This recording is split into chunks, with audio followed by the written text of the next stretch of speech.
Hi friends, welcome to Mishi's voice. मैं हूं मिशी और लेकर आई हूं आपके लिए Urdu novels in audio form. कैसे हैं आप सब? आज मेरी ये पहली वीडियो है इस चैनल पर। आप सबसे उम्मीद है कि मुझे अच्छे अच्छे नॉवल लवर्स सब्सक्राइबर्स देंगे। सब्सक्राइबर्स अच्छे हों, नॉवेल्स पूरा सुनें, लाइक करें तो मेरी हौसला अफजाई होगी और मैं मज़ीद अच्छा काम करने की कोशिश करूँगी। दिल खोल कर लाइक कीजिएगा, सब्सक्राइब कीजिएगा और शेयर कीजिएगा। इसके साथ ही नॉवेल्स की जानिब बढ़ते हैं। अपनी पहली वीडियो के लिए मैंने एक शॉर्ट नॉवल चूज़ किया है, मताए जान है तू अज़ फरहत इश्तियाक। जब मैंने कॉलेज आना स्टार्ट किया था तो कॉलेज लाइब्रेरी में एक्सप्लोर करने पे मुझे ये नॉवल मिला था। बहुत अच्छा था, बहुत अच्छी तहरीर है, बेहूदगी नहीं है इसमें। छोटी बहनें जो नॉवेल्स की जानिब अट्रैक्ट हो रही हैं, उनसे एक छोटी सी उनके लिए नसीहत है कि अच्छी बुक चूज़ करें, अच्छा पढ़ें, अपनी सोच को अच्छा रखें, अच्छा बेहतर बनाएं ताकि आपकी शख्सियत में निखार पैदा हो। चलिए जी, नॉवल स्टार्ट करते हैं। Farooq associates, planners and consulting engineer. उसने नज़रें उठाकर इन हरूफ को पढ़ा। शायर फैसल से नज़दीक PCHS ब्लॉक 6 में 2000 गज के इस डबल स्टोरी बंगला में फारूक एसोसिएट्स का शानदार ऑफिस था। वो अंदर दाखिल हुई तो फर्म का जैसा तस्वुर इसके जहन में था, उसे सब कुछ वैसा ही देखने को मिला। गेट पर बावर्दी मुसल्लह सिक्योरिटी गार्ड के सामने से गुजरती वो अंदर दाखिल हुई तो बाईं जानिब गेट से लेकर बंगले के मरकजी हिस्से तक हर तरफ से सब्ज़ व शादाब दरख्त और खुशनुमा फूल पौधे अपनी बहार दिखलाती नजर आए, और दाएं जानिब पार्किंग एरिया जहां फर्म के मुलाजमीन की गाड़ियां पार्क हुई नजर आ रही थीं। फूलों और पौधों की तराश खराश और कतब बरीक के अंदाज में जापानी रंग झलक रहा था। वो उसे सराहती मरकजी दरवाजे से अंदर दाखिल हो गई। रिसेप्शन पर दो खुशपोश लड़कियां टेलीफोन और कंप्यूटर के साथ मसरूफ नजर आ रही थीं। अस्सलाम वालेकुम। Yes ma'am. वो उनमें से जिसके सामने जाकर रुकी थी उसने खुश अखलाकी से उसका इस्तकबाल किया। मैं हनिया सज्जाद हूँ, मैंने सिविल इंजीनियरिंग में ग्रेजुएशन की है। मैं आपके यहाँ अपनी CV देने आई हूँ। उसने सफ़ेद लिफाफे में बंद अपनी CV इसके सामने रखी। इस फर्म ने जॉब के लिए अखबार में कोई ऐड नहीं दिया था, मगर अच्छे इदारों में तो लोग बगैर इश्तिहार के भी वहाँ अपनी CV देने आया ही करते हैं, और वो यकीनन इस तरह की CVs बकसरत वसूल करते रहने की आदी थी। सो उसी मुस्कुराहट के साथ प्रोफेशनल अंदाज में बोली, आपकी CV हम अपने पास रिकॉर्ड में रख लेते हैं। जब हमारे पास कोई वैकेंसी निकली हम यकीनन आपको कॉल करेंगे। क्या मेरे उज़ैर फ़ारूक साहब से मुलाकात हो सकती है? मैं जानती हूँ वो यकीनन बहुत मसरूफ़ होंगे और बगैर अपॉइंटमेंट के उनका मुझसे मिलना मुश्किल होगा, लेकिन अगर वो मुझे थोड़ा सा वक्त दे सकें। वो पूरा एतमाद तो हमेशा से थी और उसका पूरा एतमाद अंदाज इस वक्त भी बेहद नुमाया था। उसके खड़े होने के अंदाज से लेकर उसके गुफ्तगू तक के अंदाज में कहीं वो मखसूस घबराहट जो मुलाजमत के हसूल के लिए आए अफराद में अक्सर पाई जाती है नज़र नहीं आ रही थी। उसने घुटनों से कुछ ऊंची सब्ज रंग की कमीज़, दुपट्टा और ट्राउज़र पहन रखा था। कमीज़ और दुपट्टा हल्के सब्ज रंग का था और उन पर हल्की हल्की से हमरंग धागे से कढ़ाई की हुई थी, जबकि ट्राउज़र गहरे रंग का था।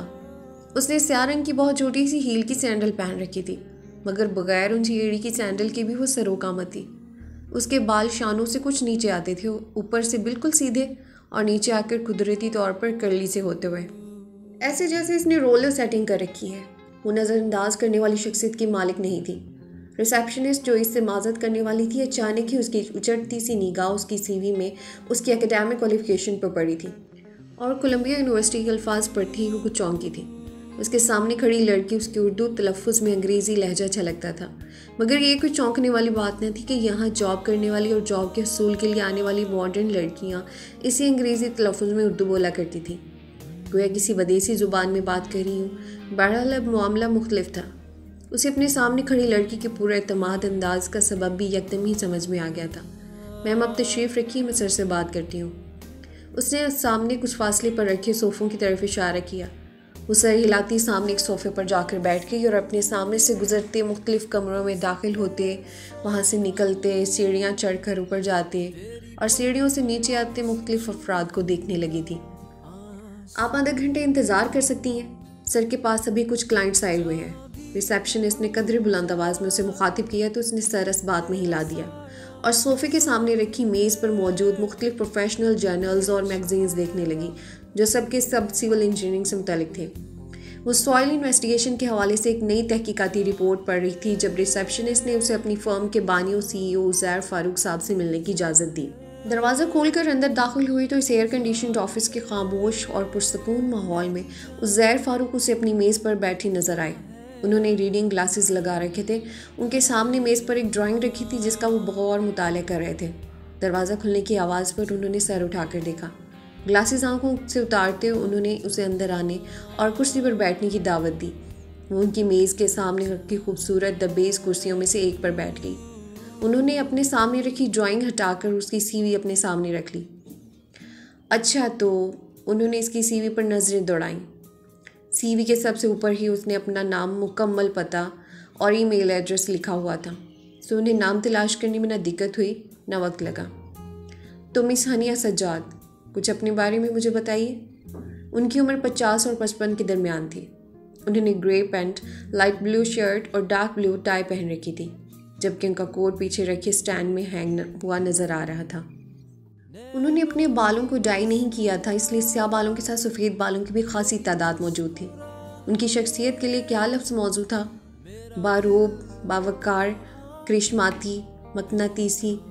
कोई एक लफ्ज़ नहीं बल्कि इन सब का मजमूआ। वो इंतहाई शानदार और बावकार शख्सियत के मालिक थे, हॉलीवुड के किसी हीरो की तरह। रिवायती हैंडसम नहीं, मगर अपनी शख्सियत के ग्रेस और एलिगेंस के सबब अपने मुकाबल पर छा जाने वाली शख्सियत के मालिक। और उनका ऑफिस भी उन्हीं की तरह था। उनकी मेज़ की दाईं तरफ वाली दीवार के साथ एक बड़ा सा बुक शेल्फ था जिसमें सिविल इंजीनियरिंग से मुतालिक बेशुमार कीमती किताबें मौजूद थीं।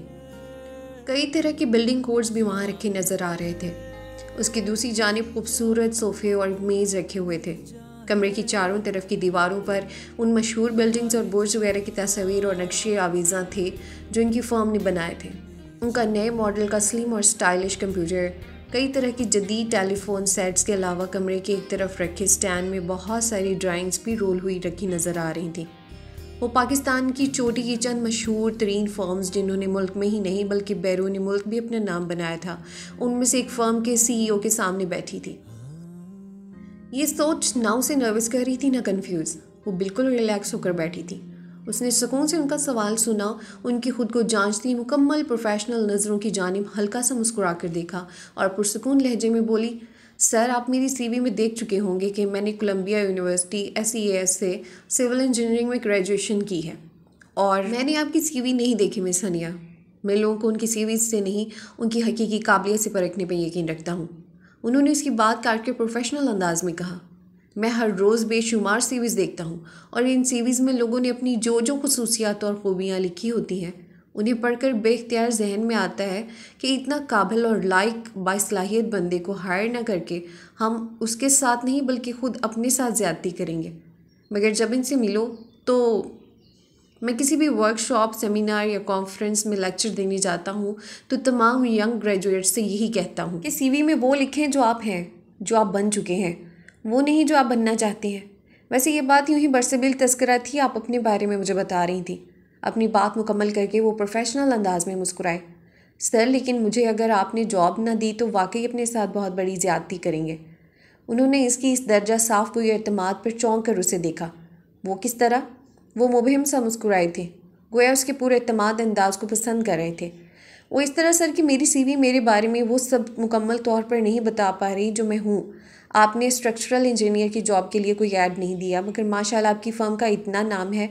फिर मैंने इंटरनेट पर आपकी कंपनी प्रोफाइल भी पूरी तवज्जो से देख रखा है। कितने सारे मशहूर, बड़े और इंटरनेशनली रिकग्नाइज्ड प्रोजेक्ट्स आपकी फ़र्म के क्रेडिट पर हैं, और ऐसी किसी रेप्यूटेड फ़र्म का हिस्सा बनना मेरे लिए एक ऑनर की बात होगी। लेकिन अगर आपने मुझे अपने पास जॉब ना दी तो जाहिर है फिर मैं किसी दूसरी फर्म में जो आपकी कंपेटिटर भी होगी वहाँ चली जाऊँगी और डेफिनेटली हायर भी कर ली जाऊँगी। तो अपने पास खुद चल कर आए एक ऐसे टैलेंट को अपने किसी कंपेटिटर को हैंड ओवर कर देना, सर, आप मुझे ऐसे लगे तो नहीं है।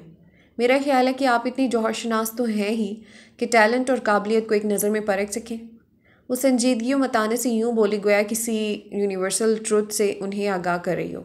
उन्होंने दिलचस्पी से उसकी तरफ देखा। उनके लबों पर महसूस होती मुस्कुराहट थी।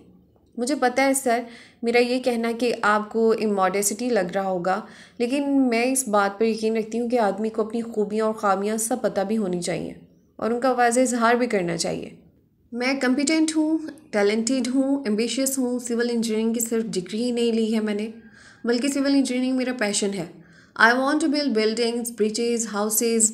जब मेरी उम्र की लड़कियां गुड़ियों से खेला करती थी तब मैं बच्चों से खेलने वाले ब्लॉक्स के साथ बिल्डिंग बनाया करती थी, नए नए डिज़ाइंस की।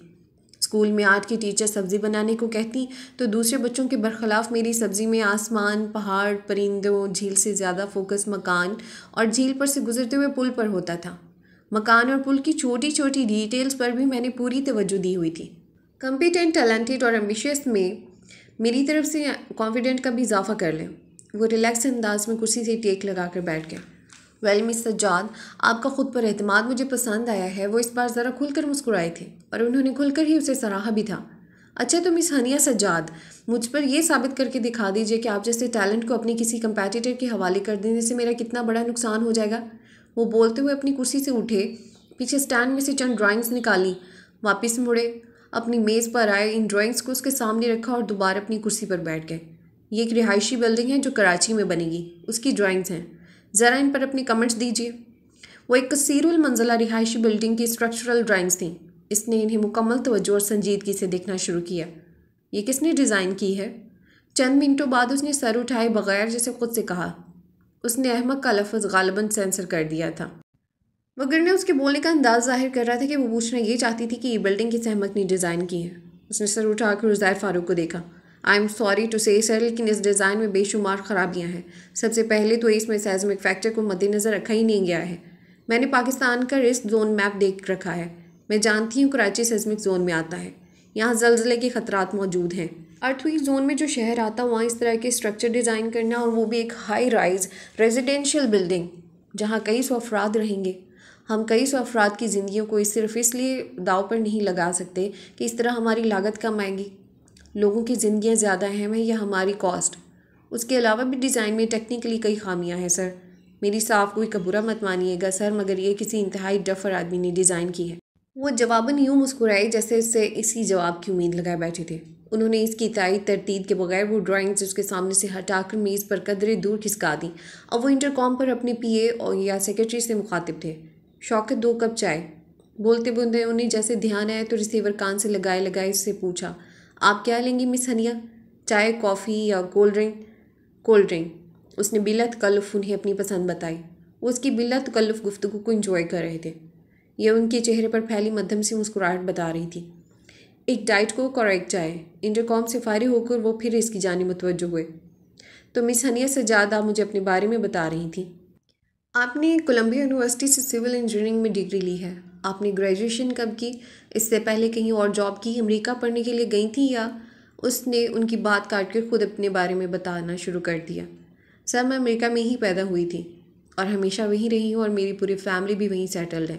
मेरे पापा तो पैदा भी वहीं हुए थे। उनकी फैमिली लेट 40s में अमेरिका माइग्रेट कर गई थी, जबकि मम्मी की फैमिली का मामला मुख्तलिफ था। मेरी नाना डिप्लोमेट थी, मम्मी उनके साथ मुल्कों घूमती थी। वैसे वो पैदा पाकिस्तान में ही हुई थी। वो शादी के बाद अमेरिका आई थी। मेरे पापा लॉयर थे, न्यूयॉर्क की एक लॉ फर्म, शायद आपने नाम सुन रखा हो, JT&R, वो वहाँ पार्टनर थे। मम्मी भी एक करियर वुमन थी। वो एक इकोनॉमिस्ट थी और एक मालियाती इदारे के साथ वाबस्ता थी। मेरे पेरेंट्स का चंद साल पहले इंतकाल हो गया है। मेरे 3 बहन भाई हैं, 2 बड़े भाई और एक बड़ी बहन। मेरे एक भाई हार्वर्ड यूनिवर्सिटी में हिस्ट्री के प्रोफेसर हैं, एक भाई साइकेट्रिस्ट हैं और बहन मेरी तरह सिविल इंजीनियर। गोया आपकी पूरी फैमिली आला तालीम याफ्ता है। इस वक्त ट्रे हाथ में लिए पियोन अंदर दाखिल हुआ था। जी सर, हमारे घर का माहौल भी इसी तरह का था। फिर हम सब बहन भाई पढ़ने के शौकीन भी थे। पियोन इनके ड्रिंक्स इनके सामने रख के जा चुका था। जब आपकी सारी फैमिली वहीं है, फिर आप पाकिस्तान क्यों आ गई? उन्होंने चाय का कप लबों से लगाते हुए इससे पूछा। सर, जैसा कि मैंने अभी आपको बताया कि मेरे पेरेंट्स की डेथ हो चुकी है। भाई बहन मेरे सारे डेडिकेटेड प्रोफेशनल्स हैं। अपनी अपनी जॉब्स की वजह से वो लोग मम्मी पापा की ज़िंदगी में ही अलग अलग शहरों में रह रहे थे। तीनों शादीशुदा हैं। अपनी प्रोफेशनल और घरेलू लाइफ देखने के बाद इन तीनों ही के पास बिल्कुल वक्त नहीं बचता। उनके लिए ये मुमकिन नहीं कि रोज़ रोज़ मुझसे मिलने न्यूयॉर्क आ सकें। तो अब मम्मी पापा के बाद मैं न्यूयॉर्क में बिल्कुल तन्हा थी। मैं न्यूयॉर्क में जॉब कर रही थी। फिर मैंने सोचा इस तरह तन्हा रहने से क्या ये बेहतर नहीं कि इस मुल्क में चला जाए जहाँ मेरी जड़ें हैं। मैं लाख पैदाइशी अमेरिकन से ही, पर अपने पेरेंट्स के हवाले से पाकिस्तान से मेरा ताल्लुक़ है तो सही। फिर यहाँ कराची में मेरे सगे मामू रहते हैं। मैंने सोचा न्यूयॉर्क में तन्हा रहने और मशीनी ज़िंदगी गुजारने से बेहतर है कराची मामू मोवानी के पास चली जाऊँ। वो दोनों हमेशा मुझे यहाँ बुलाते भी थे। मम्मी पापा के बाद तो अक्सर वो दोनों मुझसे कहते थे। फिर हाई स्कूल के दिनों में मैं एक बार अपने मामूजाद भाई की शादी में कराची भी आ चुकी थी। तब मुझे पाकिस्तान अच्छा लगा था। मैंने सोचा पाकिस्तान जाने में क्या हर्ज है, अगर यहाँ सेट ना हो सकी तो वापस लौट जाने का ऑप्शन बहरहाल मेरे पास मौजूद रहेगा। उसने कोक का सिप लेते हुए ने तफसीलन बताया। खुश हैं अपने फ़ैसले से? पाकिस्तान और अमेरिका में बहुत फ़र्क है। वहाँ रहने वालों के लिए यहाँ सेट होना काफ़ी मुश्किल होता है। सर अभी तो इब्तदाई मरहला है, अभी तो मुझे यहाँ आए ज़्यादा दिन नहीं हुए। फ़ैसला सही है या नहीं कुछ वक्त गुजरने के बाद पता चलेगा। वैसे जब मैं यहाँ आ रही थी तो मेरे भाई बहन दोस्त कोलीग सब यही कह रहे थे कि मैं बहुत बड़ी गलती कर रही हूँ। बल्कि न्यूयॉर्क में मेरी फर्म के सीईओ ने यहाँ तक पेशेंगोई कर दी थी कि मैं ज़्यादा से ज़्यादा 5 या 6 महीनों बाद न्यूयॉर्क वापस आ जाऊँगी। लिहाजा वो मेरे रिज़ाइन भी कबूल नहीं कर रहे थे। उन्होंने बड़े खुले दिल से मुझे ऑफ़र दी थी कि चंद महीनों बाद जब मैं पाकिस्तान से मायूस होकर वापस न्यूयॉर्क पहुँचूँगी तो उनकी फ़र्म के दरवाजे तब भी मुझ पर खुले होंगे। उज़ैर फ़ारूक इसकी बात पर हंसे थे। फिर चाय का सिप लेते किसी कदर संजीदगी से पूछा, आप वहाँ कब से जॉब कर रही थी? ज़्यादा अरसा नहीं हुआ सर, इनफैक्ट मुझे ग्रेजुएशन किए हुए भी अभी पूरे 2 साल नहीं हुए। आपकी उर्दू माशाल्लाह बहुत अच्छी है। चाय का खाली कप ट्रे में रखते उन्होंने तारीफ़ की। शुक्रिया सर। असल में हमारे घर का माहौल इस तरह का था कि हमारे पेरेंट्स इस बात को बिल्कुल पसंद नहीं करते थे कि हम बहन भाई घर में एक दूसरे से इंग्लिश में बात करें। हमारे पेरेंट्स हमसे हमेशा उर्दू में बात करते थे। हमारे यहाँ मशरक़ की रिवायत और वैल्यूज़ को बहुत अहमियत दी जाती थी। वो भी अपना कोल्ड ड्रिंक का गिलास खाली कर चुकी थी। सारी गुफ्तगू हो चुकी थी, रस्मी भी, पेशा वराना भी, तारुफ़ी भी, फैमिली बैकग्राउंड पर भी। अब मज़ीद बात करने के लिए कोई मौजू बचा नहीं था, सिवाय ये जानने की आया वो फ़ारूक एसोसिएट्स में मुलाजमत की हकदार पाई है या नहीं। वो भी उसके चेहरे पर मौजूद तासरात को समझ चुके थे। लिहाजा संजीदगी से उन्होंने बात शुरू की। वेल मिस हनिया सजाद, हमारे पास इस वक्त कोई वैकेंसी नहीं है। उन्होंने उसके चेहरे पर फैलती मायूसी को मुस्कुरा कर देखा, फिर अपनी बात जारी रखते हुए बोले, हमारे पास इस वक्त कोई जगह खाली नहीं है, मगर हम आप जैसे टैलेंट को अपने किसी कंपेटिटर के हवाले करने को भी तैयार नहीं। यानी उसने संजीदगी से इस्तफसार किया, यानी ये कि आपके लिए जगह तो हमें निकालनी ही पड़ेगी, और यानी ये कि आपको मैं अपॉइंट कर रहा हूँ, और यानी ये कि आपको फ़ारूक एसोसिएट्स में जॉब मिल गई है। उन्होंने मुस्कुराकर उसे कहा और वो भी तमानीत भरे खुशगवार अंदाज में मुस्कुराई थी। मुझे नहीं पता आप न्यूयॉर्क में क्या सैलरी पैकेज ड्रॉ कर रही थी और यहाँ हमसे क्या एक्सपेक्ट कर रही हैं। बहरहाल हम आपको जो पैकेज ऑफ़र कर रहे हैं वो मैं आपको बता देता हूँ। वो एक बार फिर अपने प्रोफेशनल अंदाज पर लौट गए थे और फिर उसकी मुमकिन तनख्वाह और दीगर मराद के मुतालिक बताने लगे थे। उसने इस पैकेज पर फ़ौरन आमादगी ज़ाहिर कर दी थी। आप कब से ज्वाइन करना चाहती हैं? कल से। वो इस जवाब पर मुबहम सा मुस्कुराए थे, जैसे उसे इसी जवाब की उम्मीद रखते हों। फिर इंटरकॉम पर अपने सेक्रेटरी से उसका अपॉइंटमेंट लेटर टाइप करने को कहा। जितनी देर में उसका अपॉइंटमेंट लेटर तैयार हुआ उतनी देर में वो उससे उसके सिविल इंजीनियरिंग की तालीम के दौरान पढ़ाई का हिस्सा बनने वाले प्रोजेक्ट्स और फिर न्यूयॉर्क में जॉब के दौरान वो किन किन प्रोजेक्ट्स में शामिल रही से मुतालिक गुफ्तगू करते रहे। अभी उसने अपना अपॉइंटमेंट लेटर वसूल किया ही था कि उनके ऑफिस में उन्हीं की उम्र के एक साहब दाखिल हुए। आइए बिलग्रामी साहब, इनसे मिलिए। Miss Haniya Sajjad Columbia university से सिविल इंजीनियरिंग में ग्रेजुएशन करके आई हैं। इन्हें मैंने हमारे यहाँ अपॉइंट कर लिया है। मुझे उम्मीद है ये हमारे यहाँ मौजूद इंजीनियर्स में एक बहुत अच्छा इजाफा साबित होंगे। और मिस हनिया, आप जावेद बिलग्रामी साहब हैं, हमारे सबसे सीनियर तजर्बाकार स्ट्रक्चरल इंजीनियर। हमारे 90% प्रोजेक्ट्स को बिलग्रामी साहब ही हैंडल करते हैं। आप इन्हीं के अंडर काम करेंगी। उज़ैर फ़ारूक ने दोनों का तारुफ करवाया।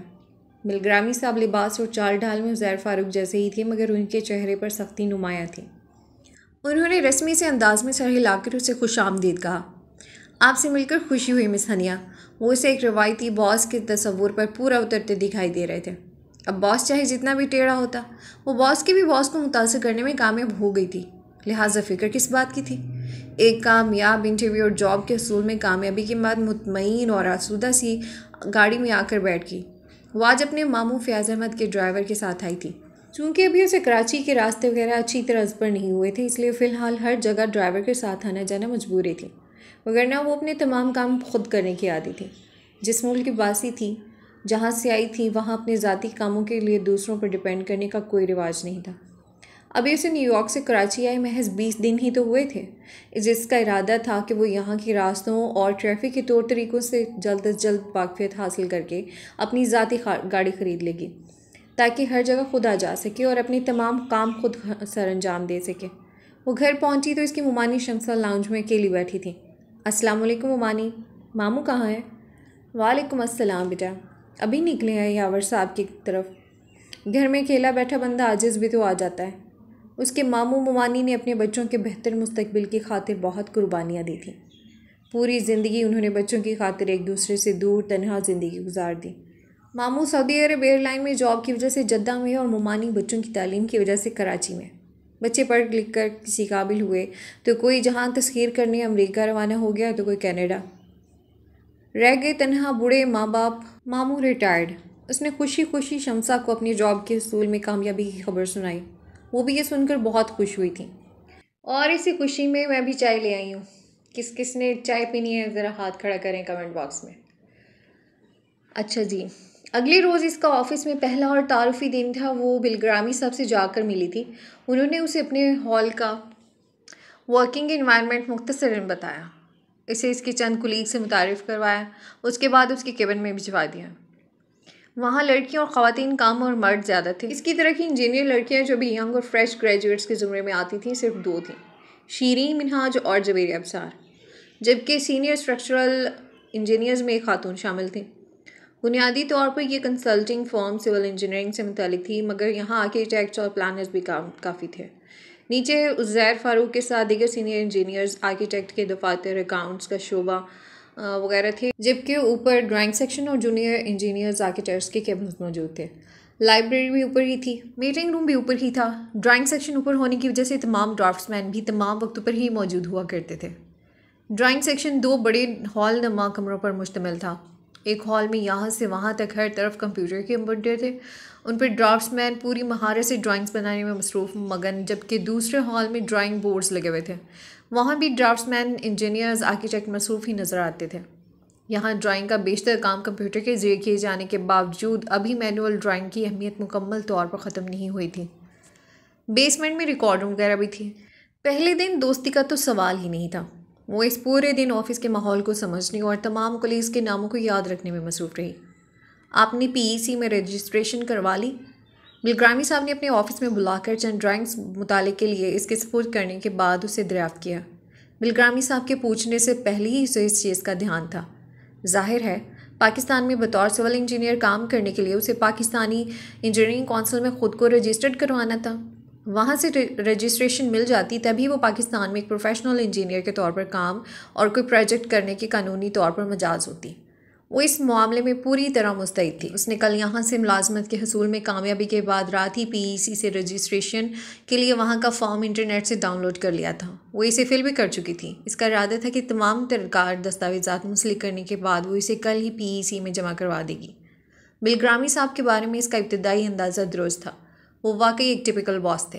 कम मुस्कुराने वाले, डिसिप्लिन कायम रखने और माथेतों पर रो बरकरार रखने के लिए वो मुख्तसर और टू द पॉइंट बात करने वाले एक सख्त मिजाज बॉस थे। शीरीन और जवेरिया ने इसकी मालूमात में इजाफे के लिए उसे बताया था कि उनका ये रवैया सिर्फ अपने माथेतों के साथ होता है, मगर न सीनियर के साथ वो बावाज़ बुलंद कह के लगाते अक्सर और बेशतर देखे जा सकते हैं। इससे तारुफ हासिल करने वाले इसके तमाम कुलीग्स इस बात पर हैरान थे कि वो न्यूयॉर्क में एक इतनी अच्छी जॉब छोड़कर पाकिस्तान क्यों चली गई। लैंड ऑफ अपॉर्चुनिटीज़ अमेरिका को छोड़कर पाकिस्तान चले आने में ऐसा क्या जान था। यहाँ तो हर दूसरा पाकिस्तानी, चाहे वो पाकिस्तान में कितना ही अच्छा क्यों ना हो, सेटल हो, मुआशी एतबार से कितना ही खुशहाल क्यों ना हो, ख्वाब अमेरिका जाने की ही देखा करता है। और वो न्यूयॉर्क जैसे बड़े शहर में अपनी इतनी अच्छी जॉब को ठोकर मार कर पाकिस्तान चली गई। वो इन लोगों को ये समझाने की कोशिश कर रही थी कि ये पैदाइशी अमेरिकन होने और वहीं पलने बढ़ने के बावजूद शायद वो अंदर से इस खुद गर्ज मादा प्रस्त मशीनी माहौल की आदी नहीं हो सकी थी, जहाँ किसी को किसी की परवाह नहीं थी, जहाँ कोई किसी की ज़िंदगी में मुदाखलत नहीं करता था, जहाँ सब अपनी अपनी ज़िंदगी में अपने अपने मन चाहे अंदाज में अपनी ज़िम्मेदारी पर गुजारते थे, जहाँ ज़िंदगी की रफ्तार इतनी तेज़ है कि उसके साथ देने के लिए सब अंधाधुंध दौड़ रहे हैं, सब बेपनाह मसरूफ़ हैं। लोगों के पास अपने खूनी रिश्तों को देने के लिए भी बहुत ज़्यादा वक्त नहीं है। उसे तो ये पाकिस्तानी माहौल पुरकशिश लगता था, जहाँ फैमिली के अफराद एक दूसरे से इतने ज़्यादा अटैच होकर रहते हैं। माँ बाप, बहन भाई, इसकी तरजीह सबकी समझ में आ गई थी। सब उसे मान भी रहे थे, मगर उसके बावजूद इनमें से अक्सरियत की नज़रें उसे ये कहती नज़र आ रही थीं कि मशरक़ी पाकिस्तानी माहौल की तलाश में अपनापन और चाहत पाने के लिए ख्वाब लिए यहाँ आई वो लड़की बहुत जल्द यहाँ से मायूस होकर वापस लौट जाएगी। वो वाहिद फ़ॉरेन क्वालिफाइड इंजीनियर नहीं थी। जितनी बड़ी वो फर्म थी उतने ही काबिल दिमाग उसके साथ मुंसलिक थे। उज़ैर फ़ारूक ने सिविल इंजीनियरिंग में ग्रेजुएशन और मास्टर्स अमेरिका से कर रखा था। जावेद बिलग्रामी भी अमेरिका से ही एमएस करके आए हुए थे। वहाँ के सीनियर्स इंजीनियर्स आर्किटेक्ट में से कई एक फ़ॉरेन क्वालिफाइड थे। ग्रेजुएशन पाकिस्तान से की भी थी तो आगे अपनी प्रोफाइल को सजाने संवारने के लिए बैरूनी मुल्क से डिग्री, सर्टिफिकेट्स, डिप्लोमे लेकर आए हुए थे। अपने काबिल और लायक इंजीनियर्स और आर्किटेक्ट को फर्म खुद भी आगे बढ़ने के मौके फराहम करती है। इनकी मज़ीद आला तालीम के अखराजात उठाती थी। इन दिनों फर्म ही की तरफ से यहाँ के एक इंजीनियर एमएस करने कनाडा गए हुए थे। हनिया को जो चीज़ आगाज़ में ही सबसे नुमाया कर रही थी वो ये थी कि वो जूनियर इंजीनियर आर्किटेक्ट में वाहिद थी जो फ़ॉरेन क्वालिफाइड थी, वो भी एक इतने नामवर तालीमी इदारे की। अभी वो अपनी कारकर्दगी से किसी पर भी कुछ साबित करके नहीं दिखा सकती, मगर कोलंबिया यूनिवर्सिटी का नाम सुनने के बाद इसे कोई भी नज़रअंदाज नहीं कर सका था। अस्सलाम वालेकुम सर। वो हाथों में एक ड्राइंग लिए सीढ़ियों की तरफ जा रही थी तो जब उसकी उज़ैर फ़ारूक से मुलाकात हुई। वालेकुम अस्सलाम, कैसी हैं मिस हनिया? ज्वाइन करने के बाद पहले दिन इसकी इनसे मुलाकात हुई थी। उन्होंने इसे अपने ऑफिस में बुलाकर अपनी फ़र्म का माहौल और यहाँ का तरीक़ेकार मुख्तसरन समझाया था। इस मुख्तसर मुलाकात के बाद पिछले 3 दिनों में उसकी इनसे सिरे से कोई मुलाकात नहीं हुई कि वो बेहद मसरूफ़ रहा करते थे। ठीक हूँ सर, काम समझ में आना शुरू हुआ? वो भी उनके साथ चलने लगी। वो अपने ऑफिस की तरफ जा रहे थे। जी सर, समझ में आ रहा है। लोकल कोड, बिल्डिंग कोड्स और यहाँ काम करने का तरीका समझ रही हूँ। आपको अमेरिका से यहाँ पर सब कुछ बिल्कुल डिफरेंट मिलेगा। वैसे भी किसी फॉरेनर से अपने मुल्क की बुराइयाँ करना कभी पसंद नहीं करता, मगर आप चूँकि अमेरिकन कम और पाकिस्तानी ज़्यादा लगती हैं इसलिए कह रहा हूँ। हमारे यहाँ आपको बहुत सी बुराइयाँ मिलेंगी जो बहैसियत मुसलमान हमें नहीं होनी चाहिए। झूठ, धोखा, बेईमानी और वक्त की बेकदरी। इस मादा प्रस्त माशरे में जितनी भी बुराइयाँ हों, मगर ये बुराई नहीं है। यही उनकी तरक्की का सबब है और हमारे यहाँ हर शख्स झूठ और बेईमानी के बल पर जल्द से जल्द ऊपर चढ़ना चाहता है, आगे बढ़ना चाहता है। वक्त की ऐसी बेकदरी है कि अगर किसी शख्स ने आपसे मुलाकात के लिए 5 बजे का वक्त तय किया है तो आप उसे 5 से 6 तो खुद ही कर लीजिए कि वो 5 बजे तो वहाँ हरगिज़ मौजूद नहीं होगा। अफसोस भरे लहजे में बोलते वो अपने ऑफिस तक पहुँच गए थे। आइए। उन्होंने उसे अंदर आने की दावत दी। उन्होंने ब्लैक पैंट, क्रीम कलर की शर्ट पहन रखी थी। कुर्सी पर बैठने के बाद उन्होंने टाई की नॉट कुछ ढीली करते हुए पूछा, क्या लेंगी आप? उनके साथ तकल्लुफ़ तो उसने पहली मर्तबा नहीं बरता था, फिर आज क्यों बरतती? Cold drink. आप चाय और कॉफ़ी बिल्कुल नहीं पीती या कम पीती हैं? इंटरकॉम पर चाय और सॉफ्ट ड्रिंक का कहने के बाद उन्होंने उससे पूछा। पीती हूँ मगर बहुत कम। चाय और सॉफ्ट ड्रिंक आ गई तब वो उससे इसकी पीईसी में रजिस्ट्रेशन के मुतालिक पूछने लगे। जी सर, मैंने फॉर्म फिल कर लिया, मेरा आज ही वहाँ जाने का इरादा है। अरे तो आप मेरे साथ चलिए, मुझे भी पीईसी से एक काम से जाना है। उन्होंने उसका मसला छुट्टियों में हल कर दिया था। उसने जवेरिया से पीईसी के कराची में वाक़ई ब्रांच ऑफिस का पता अच्छी तरह समझकर उसका बाकायदा नक्शा तक बनवा लिया था, मगर चूंकि इसके मामू के ड्राइवर ने पीईसी ब्रांच ऑफिस कभी देखा हुआ नहीं था, इसलिए उसे लग रहा था कि ऑफिस ढूंढने में थोड़ी दिक्कत होगी। उसने जितनी देर में अपना गिलास खाली किया, उन्होंने इंटरकॉम पर अपने सेक्रेटरी शौकत सुल्तान को कुछ हिदायत दी, फिर कुर्सी पर खड़े हो गए। वो उनके साथ कहकशां क्लिफ्टन पर वाक़ई पीईसी के ब्रांच ऑफिस आ गई थी। अगर वो एक आम इंजीनियरिंग ग्रेजुएट की हैसियत से यहाँ आती तो पहले उसे तवील मरहले से गुजरना पड़ता, मगर वो यहाँ उज़ैर फ़ारूक के साथ आई थी। मुख्तलिफ लोगों से उनके नाम लेकर सलाम दुआ करते और खैरियत दरियाफ़्त करते उन्होंने डिप्टी रजिस्ट्रार के मुतालिक दरियाफ़्त किया था। दुरानी साहब अंदर है ना? मसरूफ़ तो नहीं? अपने सवाल का जवाब लेते वो इसे साथ लिए सीधे डिप्टी रजिस्ट्रार के ऑफिस में आ गए थे। वहाँ उनका बड़ा गर्मजोश इस्तकबाल हुआ था।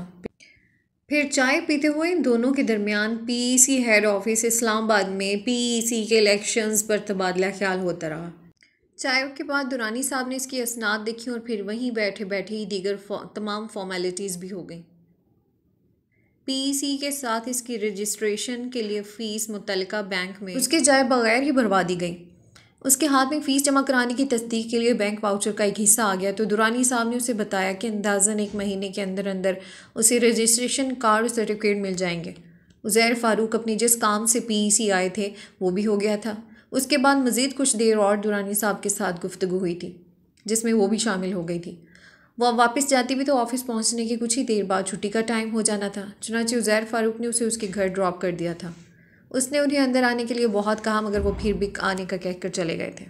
बिलग्रामी साहब के साथ मसला ये था कि वो उसे एक यंग, फ्रेश और तजुर्बेकार इंजीनियर से ज़्यादा अहमियत देने को तैयार नहीं थे। उसने न्यूयॉर्क में अपनी फर्म में जो चंद माह जॉब की थी, वहाँ भी उसे फ्रेश और तजुर्बेकार समझकर दफ्तर के अंदर बैठकर काम करने पर मजबूर किया गया था। वो ड्राइंग्स बनाए, ड्राफ्ट्समैन की निगरानी करे, या कभी कोई छोटी मोटी चीज़ उसे डिज़ाइन करने को दे दी जाए तो साइट पर जाए बगैर उसे दफ्तर के अंदर बैठे बैठे ही कैलकुलेटर और पेन हाथ में लेकर यूनिवर्सिटी में आरसीसी और स्टील स्ट्रक्चर में पड़े मुख्तलिफ फॉर्मूले लगा लगा कर उसे डिज़ाइन करते। कागज़ और कलम के जरिए ये हिसाब किताब निकाले कि कॉलेज में इतना सरिया डलेगा और बीम में इतना। उसे लगता है जैसे सिविल इंजीनियर नहीं बल्कि रियाजीदान है, रियाजी का कोई सिविल सवाल हल कर रही है। वो अंदर से एक मुकम्मल इंजीनियर थी, और मुकम्मल इंजीनियर साइट पर जाए बगैर, धूल मिट्टी खाए बगैर, सरिये को कागज़ पर नहीं असल में लगता देखे बगैर, कॉलम्स को अपनी आंखों के सामने उठता देखे बगैर, बुनियादों को खुदता देखे बगैर खुद को मुकम्मल इंजीनियर तस्वुर नहीं कर सकता। ऐसा ही सब कुछ इसके साथ यहाँ हो रहा था। बिलग्रामी साहब सख्त गिर बॉस थे। वो इनसे कुछ कह नहीं पा रही थी, मगर वो मुतमईन नहीं थी। न्यूयॉर्क में इस चीज़ को उसने बर्दाश्त किया था, मगर यहाँ उलझन हो रही थी। न्यूयॉर्क में वो किसी को मुतासिर नहीं करना चाहती थी, मगर यहाँ वो उज़ैर फ़ारूक को अपने काम, अपनी जहानत, अपनी पेशा वाराना काबिलियत से मुतासिर करना चाहती थी। उस रोज़ वो ड्राइंग सेक्शन में कंप्यूटर के पास खड़ी ड्राफ्ट्समैन को हुसैन आर्केड की बेसमेंट की ड्राइंग में कुछ समझा रही थी, जब उज़ैर फ़ारूक, बिलग्रामी साहब और नजमा यासीन, जो यहाँ सीनियर मोस्ट आर्किटेक्ट थी, एक साथ ड्राइंग सेक्शन में दाखिल हुए। इसने उन्हें सलाम किया। वो जिस दिन इनके साथ पीसी गई थी, उसके बाद तो बस आते जाते यूं ही सामना हो जाने पर सलाम दुआ और मुख्तसर खैर व आफियत ही दरियाफ्त हो पाती थी। कैसी हैं मिस हनिया? उन्होंने इसके पास रुककर इसकी खैरियत पूछी। ठीक हूँ सर। इनसे मुलाकात हमेशा इसी अंदाज में हुई थी, जब वो अपने दिल की बात इतने सारे लोगों के बीच इनसे कह भी नहीं सकती थी। सो ठीक हूँ सर के अलावा और क्या जवाब देती। उसे यहाँ जॉब करते 1 महीना हो गया था। वो पीईसी में बतौर प्रोफेशनल इंजीनियर रजिस्टर्ड हो चुकी थी। उसके पास रजिस्ट्रेशन कार्ड आ चुका था। कराची के बेहंगम ट्रैफिक और रास्तों से कुछ मायूस हो जाने के बाद उसने अपनी ज़ाती गाड़ी ख़रीद ली थी, और अब गुज़िश्ता 1 हफ़्ते से वो अपनी गाड़ी खुद ड्राइव करके ऑफिस आ रही थी। इन 2 कामों के अलावा इसके पास तीसरा ऐसा कोई काबिल फ़ख्र काम और कारनामा नहीं था जिसे वो बता सकती कि इसने 1 महीने के दौरान उसे अंजाम दिया है। उज़ैर फ़ारूक उसे खैर खैरियत पूछते फ़ौरन ही बिलग्रामी साहब और नजमा यास्मीन के साथ आगे तालिब की तरफ बढ़ गए थे। तालिब ज़ैदी उज़ैर फ़ारूक और बिलग्रामी साहब से कई साल जूनियर, मगर हनिया से काफ़ी सीनियर स्ट्रक्चरल इंजीनियर था। काफ़ी कॉम्पिटेंट और डेडिकेटेड तालिब इन तीनों को कंप्यूटर पर एक ड्राइंग दिखा रहा था। किसी हाई राइज बिल्डिंग के कॉलम्स की सेक्शन ड्राइंग देखते वो चारों कॉलम्स की लंबाई और चौड़ाई पर आपस में बहस करने में मसरूफ़ थे। वो सर झटक कर दोबारा ड्राफ्ट्समैन को ड्राइंग में पेश आने वाले मसले के मुतालिक समझाने लगी। इसके सामने ही वो तीनों वहाँ से निकल कर चले भी गए थे। वो कुछ देर बाद ड्राइंग सेक्शन से निकलकर अपने कैबिन में आकर बैठी थी, और अभी इसने इन ड्राइंग को देखना ही शुरू किया था कि बिलग्रामी साहब ने उसे चेक करने के लिए कहा था कि उसे इंटरकॉम पर इत्तला मिली उज़ैर फ़ारूक साहब उसे याद कर रहे थे। जी सर। वो दरवाज़ा खोलकर उनके ऑफिस में दाखिल हुई। आइए मिस हनिया। वो कंप्यूटर पर कुछ कर रहे थे। उन्होंने नज़रें उठाकर उसे देखा। वो उनकी मेज़ के सामने रखी कुर्सियों में से एक पर बैठ गई। मैंने सुना है आप अपनी जॉब से खुश नहीं हैं। उन्होंने छूटते ही कहा। सर, आपने किससे सुना? उसने हक्का बक्का उन्हें देखा। आखिर ये मुखबर कौन पैदा हो गया था जो इसके दिल की खबरें उन तक पहुंचा रहा था? उसने इस तरह की बात तो किसी कोलीग से नहीं की। जॉब से मुतमईन ना होने की बात तो उसके अपने दिल की बात थी। किसी से इसका इजहार तो इसने हरगिज़ ना किया था। किसी ने भी कहा बात सच है कि नहीं? वो उसे उलझन में देखकर मुस्कुरा रहे थे। सर, बात इस हद तक सच ज़रूर है कि यहाँ जो काम फ़िलहाल मैं कर रही हूँ वो तो एक ड्राफ्टमैन भी कर सकता है। मैं क्वालिफाइड इंजीनियर हूँ। मैं साइट्स पर जाना चाहती हूँ। मैं किसी प्रोजेक्ट का मुकम्मल तौर पर हिस्सा बनना चाहती हूँ। एयर कंडीशनड ऑफिस में बैठकर थोड़ी बहुत डिज़ाइनिंग कर लेना, ड्राइंग्स बना लेना, डिज़ाइनिंग चेक कर लेना, it's not my kind of civil engineering. मैं साइट्स पर जाना चाहती हूँ। मैं किसी प्रोजेक्ट की डिज़ाइनिंग के इब्तिदाई मरहले से लेकर उसकी कंस्ट्रक्शन के आखिरी मरहले तक उसमें शामिल रहना चाहती हूँ। मैं अपनी डिज़ाइंस को अपनी आंखों के सामने बनता देखना चाहती हूँ। मैं बतौर आर्किटेक्ट, बिल्डर्स, कॉन्ट्रैक्टर्स सबके साथ इंटरेक्ट करना चाहती हूँ। उन्हें उसके अंदर की बात कैसे पता चली, इस पर मज़ीद इसरार या उनकी बात की तरतीब किए बगैर उसने इसी साफ गोई और एतमाद से उन्हें जवाब दिया, आपने ये बात मुझसे आकर क्यों नहीं कही? सर, मुझे लगा कि कहीं बिलग्रामी साहब मेरी बात का बुरा न मान जाए। आफ्टर ऑल वो मेरे बॉस हैं। बगैर लगी लिपटी रखे साफ साफ बात करने वाली इतनी पुरएतमाद लड़की से मुझे इस बुज़दिली की तवक्को नहीं थी। मैंने ये सोचकर कभी ज़्यादा कुछ पूछा भी नहीं कि यकीनन आप अपनी जॉब से मुतमईन हैं, वरना सीधी मेरे पास आ गई होती। सर, आपने मेरे बारे में ज़्यादा बुरा इंप्रेशन ले लिया है। मैं इतनी मुँहफट भी नहीं हूँ, उसने सफाई पेश करने वाले अंदाज में कहा तो वो बेख्तियार खुलकर हंसे। वो मुस्कुराते हुए महजूज नज़रों से उसे देख रहे थे। सर, आपको क्या टेलीपैथी आती है? ज़ाहिर है उन्होंने अभी ड्राइंग सेक्शन में उसके किसी अंदाज से इसकी कोफत और बेजारी को नोटिस किया था। वो मुस्कुराते रहे, बोले कुछ नहीं। तो बात कुछ यूँ है मिस हनिया सज्जाद के वो टैलेंटेड और कम्पिटेंट इंजीनियर जिसे मैं अपने किसी कंपेटिटर के हवाले कर देता तो नुकसान मेरा था। वो अगर मेरे पास अपनी जॉब से मुतमईन नहीं तो भी नुकसान मेरा ही है। अगर मेरे पास एक गैर मुतमईन होती वो मेरे किसी कंपेटिटर के पास चली गई तो फिर? सर, उसने जुज़बुज़ होते एहतजाजी अंदाज में कहा था। उसे उसकी पहले दिन की अपने मुंह मियाँ मिट्ठू वाली बातें याद दिलाना भूलते नहीं थे। मुझे कुरंगी एक फैक्ट्री की साइट पर जाना है, आप मेरे साथ वहाँ चल रही हैं। अपना जो कुछ भी सामान आपने लेना है वो लेकर 5 मिनट में बाहर पहुँचे, मैं गाड़ी में आपका इंतज़ार कर रहा हूँ, उन्होंने हुक्मिया अंदाज में कहा और फिर फ़ौरन ही अपने बजते हुए टेलीफोन की समत मुतवज्जो हो गए। वो अपनी खुशी बमुश्किल छुपाती जल्दी से वहाँ से उठी। अपने कैबिन में आकर उसने जल्दी जल्दी कंप्यूटर ऑफ़ किया, अपनी दराज़ें लॉक की, हैंड बैग मोबाइल उठाया और तेज़ कदमों से फ़ौरन बाहर निकल गई। वो 5 या 4 मिनटों में बाहर आ गई थी। उनके बराबर गाड़ी में बैठी तो उन्होंने उस फैक्ट्री की वर्किंग ड्राइंग उसके हवाले की जिसकी साइट पर वो इस वक्त वो लोग जा रहे थे। मकसद ये था कि वो रास्ते में इस प्रोजेक्ट से आगाही हासिल कर ले। वो ख़ुद ड्राइविंग के दौरान उसे फैक्ट्री के स्ट्रक्चरल डिज़ाइन के मुतालिक काफ़ी कुछ बताते रहे थे। कुरंगी इंडस्ट्रियल एरिया में वो फैक्ट्री काफ़ी बड़ी रकबे पर बनाई जा रही थी। वो दोनों वहाँ पहुँचे तो फैक्ट्री की तामीर का काम ज़ोर शोर से जारी था। साइट इंजीनियर उज़ैर फ़ारूक की गाड़ी को देखते ही मुस्तैद सा फ़ौरन उसकी तरफ आया था। अस्सलाम वालेकुम सर से शुरू करते हुए उसने जल्दी जल्दी उन्हें काम की रफ्तार और मयार से मुतल्लिक ज़ुबानी रिपोर्ट देना शुरू कर दी थी। साइट इंजीनियर के साथ चलते वो दोनों अंदर आ गए थे। वहाँ हर तरफ धूल थी, मिट्टी थी, सीमेंट, बजरी, क्रश, लकड़ी, सरिया, हर जगह यही कुछ दिखाई दे रहा था।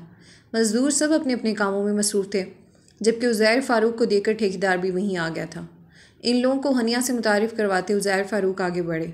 फ़र्स्ट फ्लोर पर सरिया पूरी तरह बिक चुका था। फ़र्स्ट फ्लोर तक जाने के लिए अभी सीढ़ी नहीं बनी थी। इन लोगों ने लकड़ी का एक मजबूत सा तख्ता टेढ़ा करके ज़मीन से लेकर फर्स्ट फ्लोर तक लगाया हुआ था और इसके ये बातें करते करते वो सब बड़े इत्मीनान से ऊपर चढ़ने लगे थे। वर्किंग ड्राइंग्स हाथों में संभाली वो भी इन लोगों के पीछे पीछे ऊपर चढ़ रही थी।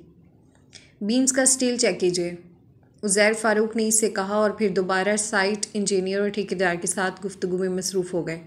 वहाँ पूरी तरह हर तरफ सरिया बिछा हुआ था और वो एहतियात से आहिस्ता आहिस्ता चलती वर्किंग ड्राइंग्स हाथ में लिए ड्राइंग में मौजूद बीम्स के सरिये का असल बीम्स के सरिये के साथ मुआवजा कर रही थी।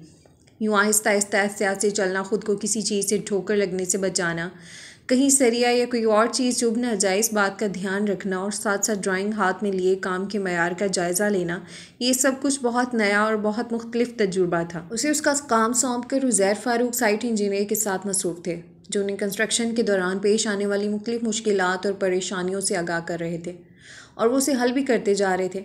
इस शोबे में ख़वातीन चूँकि अभी भी मर्दों के मुकाबले में कम है, इसलिए अपने अपने कामों में मसरूफ़ मुख्तलिफ मज़दूर गाहे गाहे नज़रें उठाकर उसे देख भी रहे थे। इनमें से एक दो से बात की तो उसे इनकी मालूमात और इल्म पर खुशगवार हैरत हुई। पढ़े लिखे नहीं थे उनमें से चंद, तो गिनती तक नहीं जानते थे, मगर किस कॉलम में कितना सरिया डालना चाहिए और किस तरह की इमारतों में किस तरह के कॉलम्स और बीम्स मौजूद रहते हैं फ़र बता सकते थे। इसके साथ इन सबका रवैया बहुत एहतराम वाला था। इनमें से एक ने तो उसे वहाँ इतना संभल कर चलते देखकर ऐसी जगहों पर किस तरह चला जाता है उसकी टेक्निक तक बताई थी। चलिए मिस हनिया, उसे कहते हुए उज़ैर फ़ारूक तेज़ कदमों से सीढ़ी नुमा लकड़ी के तख्ते पर से बड़े आराम और इत्मीनान से नीचे उतर गए थे। वो कोने तक तो आकर खड़ी हो गई, मगर इस तख्ते से उतरते उसे डर लग रहा था। चोट लगने का खौफ नहीं था, लेकिन इतने लोगों के सामने अगर वो गिर पड़ी तो किस कदर शर्मिंदगी होगी। उज़ैर फ़ारूक आज यूँ उसे अचानक अपने साथ साइड पर ले आएंगे, ऐसी कोई बात उसके जहन में दूर दूर तक न थी, वरना वो यहाँ सैंडल्स के बजाय जोगर्स पहन कर आती। लकड़ी के तख्ते पर से उतरते ऊंची हील वाले सैंडल्स में मुक़य्यद उसके पैर ज़रा भी इधर से उधर होते थे वो सीधी नीचे इस तख्ते और इस ढलान को देखकर उसे खौफ आ रहा था। उज़ैर फ़ारूक नीचे खड़े इसका इंतज़ार कर रहे थे। उसे हिचकिचाहट का शिकार देखा तो जैसे अस खुद इसका मसला समझ गए। वो जिस तेज़ी से नीचे उतरे थे उसी से वापस चढ़े और उसकी तरफ अपना हाथ बढ़ाया। बगैर एक सेकंड की हिचकिचाहट के इसने के बड़े हुए हाथ को फ़ौरन थाम लिया। नीचे उतरते ही उन्होंने उसका हाथ छोड़ दिया था। आप गाड़ी में जाकर बैठिए, मैं आ रहा हूँ, अपनी गाड़ी की चाबी से देते उन्होंने कहा और ख़ुद दोबारा साइट इंजीनियर से कोई बात करने चले गए। वो चंद ही मिनटों बाद गाड़ी में आकर बैठे तो इसका ख्याल था कि अब वो इसकी कुछ देर पहले की बुज़दिली का ज़रूर मजाक उड़ाएंगे। साइट पर जाना है और मुकम्मल इंजीनियर बनना है, वावेला करने के बाद अमली तौर पर इतनी कम हिम्मती। मगर उसकी उम्मीद के बरखिलाफ़ उन्होंने इसकी बात का तो सिरे से कोई जिक्र किया ही नहीं, बल्कि वो इसे उस कंस्ट्रक्शन से मुतालिक दीगर बातें बताने लगे। अब वो कमर्शियल एरिया से निकल आए थे। मुझे अब बिल्डिंग कंट्रोल एक मीटिंग में जाना है, आप ही मेरे साथ चलिए। वो जैसे आज इसकी शिकायतें दूर करना चाहते थे। इस वक्त दोपहर का 1 बज रहा था। वो ऑफिस में होती तो लंच कर रही होती। लंच टाइम हो रहा है, आपको भूख लग गई होगी। ड्राइव करते करते उन्होंने उसकी समझ देखा। नहीं सर, कुछ खास नहीं, उसने उन्हें इत्मीनान दिलाया। मगर कुछ ही देर ड्राइव करने के बाद उन्होंने गाड़ी मैकडोनल्ड के सामने रोक दी। आप कौन सा बर्गर लेंगी? सर आप प्लीज़, तकल्लुफ़, उसने कहना चाहा और उन्होंने उसकी बात दरमियान में काट दी। ये हनिया सजाद ने इतने पुरतकल्लुफ़ जुमले कब से बोलना शुरू कर दिए हैं? 1 महीना पहले मैं जिस हनिया सजाद से मिला था वो बिला तकल्लुफ़ और बेझिझक बात करती थी। आपकी जिस क्वालिटी की वजह से मैंने आपको अपॉइंट किया था, खुदा के लिए अपनी उस बेसाख्तगी को मत छोड़िए। आप बेझिझक और बेतकल्लुफ़ बात करती ही अच्छी लगती हैं। अब तो उसे अपनी पसंद बताना ही थी। वो गाड़ी से उतर कर चले गए थे। कुछ ही मिनटों बाद वो वापस गाड़ी में आकर बैठे और उसका पार्सल उसके हवाले कर दिया। और सर आप? वो अपने लिए कुछ भी नहीं लाए थे। मेरी उम्र नहीं है फ़ास्ट फूड खाने की। यूँ भी मैं बाहर का खाना बहुत ही कम खाता हूँ, दिल का मरीज़ हूँ, मेरे लिए घर से खाना आता है, उन्होंने मुस्कुरा कर कहा था। जब तक वो तमाम चीज़ें खा पी कर फारिग हुई थी तब तक वो सिविक सेंटर बिल्डिंग कंट्रोल के ऑफिस पहुंच गए। रास्ते में भी वो इसे ये बताते हुए आए थे कि बिल्डिंग कंट्रोल अथॉरिटी के चंद हाई ऑफिशियल्स के साथ उनकी और इनके एक बिल्डर्स, जिनके लिए उन्होंने एक कई मंजिला रिहायशी इमारत डिज़ाइन की थी, मीटिंग इस NOC के बारे में थी जो बिल्डिंग कंट्रोल वाले जारी करें तो इनके फ़्लैटों की बुकिंग का काम शुरू हो। वो बिल्डर्स जिनके लिए उन्होंने वो बिल्डिंग डिज़ाइन की थी वहाँ पहले से मौजूद थे और इनका इंतज़ार कर रहे थे। उनका नाम आमिर रेवान था। उम्र में कमोबेश उज़ैर फ़ारूक जैसे ही थे। उनकी कीमती गाड़ी और शानदार लिबास उनकी इमारत का वाज़ेह इज़हार था। इब्तदाई तारुफ़ के दौरान ही उसे वो साहब पसंद नहीं आए थे। उसे उनकी नज़रें अच्छी नहीं लगी थी। ज़ाहिर बड़े कल्चर्ड, बड़े महज़्ज़ब, मगर नज़रें ऐसी जैसे आपको आर पार देख रहे हो। मर्दों की ये किस्म सिर्फ यहाँ नहीं, उसने अमेरिका में भी बहुत देख रखी थी। बल्कि शायद रंग, नस्ल और कौमियत के झगड़े से आज़ाद ये किस्म हर मुल्क और हर मुआशरे में पाई जाती है। वो जिनके लिए इसकी दोस्त कैथी कहा करती थी कि इसकी निगाहें ऐसी होती हैं जैसे अपने सामने वाली हर औरत और हर लड़की को गोया नज़रों से पोस्टमार्टम कर रहे हो। मीटिंग से फारिग होने के बाद वो लोग वापस ऑफिस पहुँचे तो 4 बज रहे थे। सर आप लंच कर लीजिए। वो इसके साथ ही सीढ़ियाँ चढ़कर ड्राइंग सेक्शन में जाने लगे तब वो कहे बगैर न रह सकी। लंच? उन्होंने चौंक कर इसे देखा जैसे कोई भूली हुई बात उसने याद दिला दी थी। हाँ लंच भी कर लेते हैं। पहले ज़रा मुझे तालिब से एक बहुत ज़रूरी बात कहनी है। कल चाइल्ड केयर हॉस्पिटल की सबमिशन ड्राइंग्स जानी है। वो इसे जवाब देते ड्राइंग सेक्शन में चले गए। शाम के 5:30 बज रहे थे जब उज़ैर फ़ारूक के सेक्रेटरी शौकत सुल्तान ने उसे इंटरकॉम पर इतला दी कि सर आपको बुला रहे हैं। वो इनके ऑफिस में आई तो हस्बे मामूल पहले शौकत सुल्तान ही से मुलाकात हुई। वो कंप्यूटर पर खटाखट कुछ टाइप कर रहे थे। सर अंदर हैं, आप जल्दी जाइए। उसे अपने पास रुकता देखकर शौकत सुल्तान बोले, सर ने लंच कर लिया? वो यही पूछने रुकी थी, सो फ़ौरन ही पूछ लिया। शौकत सुल्तान ने हैरत से उसे देखा। नहीं, अभी तक नहीं किया। उसने अपनी रिस्ट वॉच की तरफ देखते हैरत से कहा, आप किस किस्म के सेक्रेटरी हैं? आपके बॉस ने 5:30 बजे तक दोपहर का खाना नहीं खाया। वो हार्ट पेशेंट हैं, उन्हें शायद अपनी मेडिसिन भी लेनी होंगी, और अगर कोई मेडिसिन ना भी लेनी हो तब भी हार्ट पेशेंट के लिए बगैर कुछ खाए पिए मुसलसल काम करना क्या मुनासिब है? शौकत सुल्तान की हैरान नज़रों को नज़रअंदाज करके अपनी नापसंदगी का वाज़ेह इजहार करती हुई उज़ैर फ़ारूक के ऑफिस की तरफ बढ़ गई। आइए मिस हनिया। वो दरवाज़ा खोलकर अंदर दाखिल हुई थी। वहाँ उज़ैर फ़ारूक के साथ बिलग्रामी साहब भी बैठे हुए थे। इन दोनों के सामने मेज़ पर एक ड्राइंग खुली हुई रखी थी। वह इसकी आमद से कबल शायद इसी पर तबादला ख्याल कर रहे थे। बैठिए। बिलग्रामी साहब की बराबर वाली नशिस्त पर बैठ गई। भाई बिलग्रामी साहब, आपकी टीम की इस मेंबर को मैं लियाकत अली मेडिकल कॉलेज के प्रोजेक्ट में अपने साथ शामिल करना चाहता हूँ। मैं चाहता हूँ कि इस प्रोजेक्ट में तालिब के साथ मिस हनिया मुझे असिस्ट करें, अगर आपकी इजाज़त हो तो। वो इसी तरह बोले जैसे वो बिलग्रामी साहब के लिए एक इंतहाई कीमती सरमाया थी, जबकि उन्होंने तो अभी तक उसे एक foreign qualified fresh engineering graduate से बढ़ के कुछ तस्लीम ही नहीं किया था। उन्होंने जिस तरह लाताल्लुकी से सर हिलाया, उसे अपने अंडर कबूल किया था, उसी तरह इस नई तजवीज़ को भी कबूल कर लिया। वो अब उनके साथ काम करेगी, उसे ये सोच कर ही बहुत खुशी हो रही थी। बिलग्रामी साहब और उनकी गुफ्तगू के बीच वो खामोश बैठी थी। वो दोनों इस मेडिकल कॉलेज की रिपोर्ट, सॉइल रिपोर्ट पर बात कर रहे थे। मज़ीद चंद मिनट गुफ्तगू के करके बिलग्रामी साहब वहाँ से उठ के चले गए। उससे भी जिस बात के लिए बुलाया गया था वो हो चुकी थी, लिहाजा उसे भी अब उठ जाना चाहिए था, मगर वो बिलग्रामी साहब के जाने के बावजूद वहीं बैठी रही। जी मिस हनिया, कहिए आज का दिन कैसा रहा? साइट पर और मीटिंग में कुछ नया सीखने को मिला? वो उसकी तरफ मुतवज्जो हुई। सर, आज का दिन बहुत अच्छा रहा, मैंने बहुत कुछ सीखा और थैंक्स सर मुझे इस नए प्रोजेक्ट में शामिल करने के लिए। मैं आपके साथ काम कर सकूँगी, मैं अभी से एक्साइटेड हो रही हूँ। ज़्यादा एक्साइटेड मत हो, मैं काम के मामले में बिलग्रामी साहब से ज़्यादा सख्त गिर बॉस हूँ। तालिब से पूछें, स्ट्रक्चरल डिज़ाइनिंग और सबमिशन के दौरान उस बेचारे ने मुझसे कितनी डांटें खाई हैं। उन्होंने इससे जैसे डराना चाहा था। सर, आप अगर किसी को डांटते होंगे तो बग़ैर वजह के नहीं डांटते होंगे। अगर कभी मुझे डांट पड़ी तो यकीनन मैंने भी कोई अनफिगेबल ब्लंडर किया होगा। वो बेख्तियार मुस्कुराए। मेरे मुतालिक इतनी अच्छी अच्छी आरा कायम कर ली गई हैं, यानी कि अगर कभी हनिया सजाद ने पाकिस्तान से मायूस होकर वापस अमेरिका चले जाने का फ़ैसला कर लिया तो इस मायूसी का सबब कम अज़ कम मैं तो हरगिज़ नहीं हूँगा। सर, आप बहुत अच्छे हैं, अपने सब एम्प्लॉयज़ को बहुत अहमियत देते हैं। वो अपनी जॉब से खुश और मुतमईन रहें इस चीज़ का ध्यान रखते हैं, जैसा कि आपने मेरे मामले में किया। लेकिन सर, आपको सिर्फ अपने एम्प्लॉयज़ और फर्म का ही नहीं, अपना भी तो ध्यान रखना चाहिए। वो अपने मखसूस साफ गो अंदाज में बोली। उन्होंने ना समझ ना आने वाली नज़रों से उसे देखा। सर, 5:30 बज चुके हैं, ऑफिस टाइम ख़त्म होने वाला है और आपने अभी तक लंच नहीं किया। आपको अपनी सेहत का ख्याल रखना चाहिए, जबकि आज आप हार्ट पेशेंट भी हैं। उन्होंने बेख्तियार सर पर यूं हाथ मारा जैसे कोई बहुत भूली बिसरी बात अचानक किसी ने याद दिला दी हो। वो इनकी और बिलग्रामी साहब की गुफ्तगू के दौरान ये बात सुन चुकी थी कि 7 बजे इनकी यहीं किसी क्लाइंट के साथ मीटिंग थी, यानी वो भी मज़ीद काफ़ी देर ऑफिस में ही थे। सर, अभी आपके क्लाइंट के आने में टाइम है, अपनी देर में खाना खा लीजिए। उनके चेहरे पर एक हैरत भरी मुस्कुराहट उभरी थी। आप अपने तमाम बॉसेस की इतनी ही फिक्र करती हैं या मैं कुछ स्पेशल हूँ? हर वो शख्स जो मुझे अच्छा लगे मेरे लिए बहुत स्पेशल होता है, चाहे वो मेरा बॉस हो या नहीं, वो बेधड़क बोली थी। अब एक इतनी प्यारी सी लड़की जो मेरी इतनी तारीफ़ें भी कर रही है, मुझसे खाने के लिए कह रही है, तो मेरे इनकार का सवाल ही पैदा नहीं होता। हाँ, बस शर्त यह है कि उसे खाने में मेरा साथ देना होगा। उससे बोलते हुए उन्होंने रिसीवर उठाया। इंटरकॉम पर शौकत सुल्तान से अपने लिए खाना भिजवाने को कहा। तो आपको पाकिस्तान कैसा लग रहा है? 2 महीने से ऊपर हो गए हैं ना आपको यहाँ आए। पाकिस्तान अच्छा है सर, अभी तो काफ़ी कुछ नया और नामानूस लगता है। वो इसी मौजू पर बात कर रही थी जब पियोन खाने की ट्रे हाथ में लिए अंदर दाखिल हुआ। उसने खाना सोफ़े के सामने रखी मेज़ पर लगा दिया था। आइए मिस हनिया।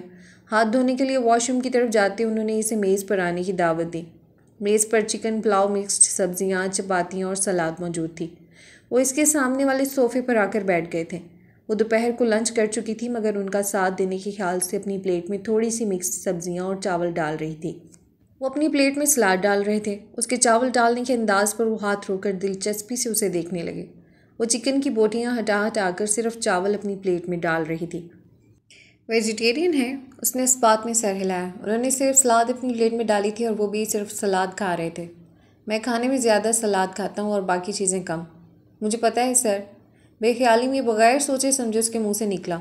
बोलते साथ ही उसे अपनी गलती का एहसास हुआ। चमचा मुंह की तरफ ले जाता हूँ, उनका हाथ उस बात पर अपनी जगह ठहर गया था।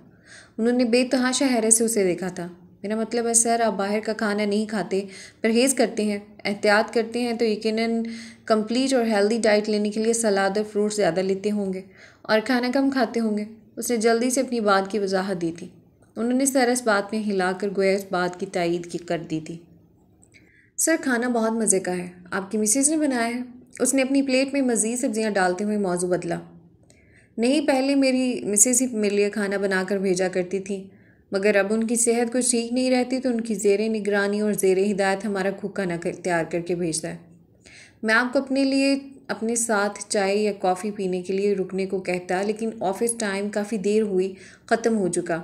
आपको घर जाना होगा, आपके घर वाले इंतज़ार कर रहे होंगे। खाने के बाद उन्होंने इससे कहा, अभी वो दोनों सोफ़े पर ही बैठे थे कि इसी वक्त उनके मोबाइल पर कोई कॉल आने लगी थी। उन्होंने कॉल रिसीव की। वो गालिबन उनके किसी क्लाइंट की कॉल थी। उन्हें खुदा हाफिज़ कहकर वहाँ से बाहर निकली तो शौकत सुल्तान ने सर के लंच के लिए हलकान होती इस जुमा 8 दिन की अपॉइंट हुई नई इंजीनियर को बेहद ताज्जुब और हैरत से देखा। उसने सिर्फ फ़िक्र का इजहार ही नहीं किया था बल्कि खुद अंदर जाकर उन्हें खाने का याद दिलाकर उनके लिए खाना मंगवा भी लिया था और गालिबन खाना उनके साथ खा भी लिया था। बगैर किसी ऐड और वैकेंसी की अपॉइंट हुई ये नई इंजीनियर जैसे कि बहुत ज़्यादा आगे पीछे फिरती नज़र आ रही थी। वो अपने बॉस को बरस बरस से जानता था। वो इस तरह के आदमी नहीं थे, मगर ये अमेरिका पलट नई इंजीनियर उसका दिल चाहा वो उससे कहे, मैडम आप गलत जगह ट्राई कर रही हैं। सर अपनी मिसेस को बहुत ज़्यादा चाहते हैं। मैं उनका सेक्रेटरी गवाह हूँ कि रोज़ाना ऑफिस से वो कितनी मर्तबा अपनी मिसेस को फ़ोन करते और उनकी फ़ोन कॉल रिसीव करते हैं।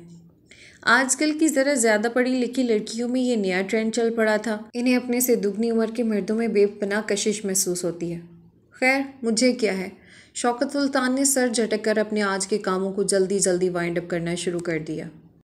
आज के लिए इतना ही। मिलते हैं नए वीडियो में। तब तक के लिए अल्लाह हाफिज़। Thanks for watching. Don't forget to subscribe, like and share. अल्लाह हाफिज़।